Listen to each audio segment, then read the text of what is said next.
Di Valdania proprio non ci è neanche passato per la testa, nessuno sapeva niente, non ci è stato detto niente. Un fulmine al ciel sereno anche per i piccoli azionisti che appena un giorno prima avevano incontrato presidente CDA di Veneto Banca.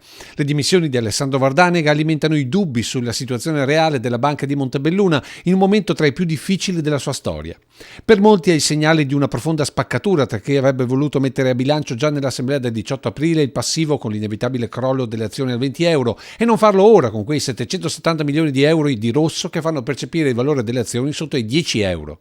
Una situazione che si fa sempre più drammatica, soprattutto per i piccoli risparmiatori, per i quali già lunedì è stato chiesto un limite di salvaguardia. I piccoli azionisti purtroppo si trovano naturalmente senza niente e questo non mi sembra corretto da parte di un'istituzione come che è la nostra banca. La proposta è quella di liquidare al 50% del valore attuale, quindi 20 euro per azione, i risparmiatori danno non oltre 100.000 euro, mentre per gli altri almeno un posto nel collegio sindacale, oltre, ma questo lo chiedono i grandi risparmiatori, il posto lasciato vacante da Alessandro Vardanega. Idee che attendono risposte dal CDA del presidente Bolla, che comunque dovrà fare i conti anche con la rabbia degli investitori, soprattutto verso la dirigenza Consoli Trinca, ma anche quella Favotto per false comunicazioni.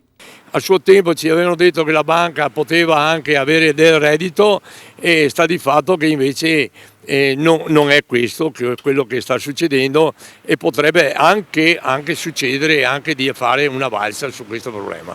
Ora tutti gli occhi sono puntati all'assemblea del 19 dicembre al Pala Mazzalovo per il passaggio in società per azioni che piccoli azionisti proprio non vogliono. Perché dal giorno dopo che è stata votata la SPA noi possiamo stare a casa. Cioè come dire che se si vota l'SPA voi non contate più niente? Beh, questa è la realtà, contano i giochi di potere e dei soldi, insomma, in poche parole.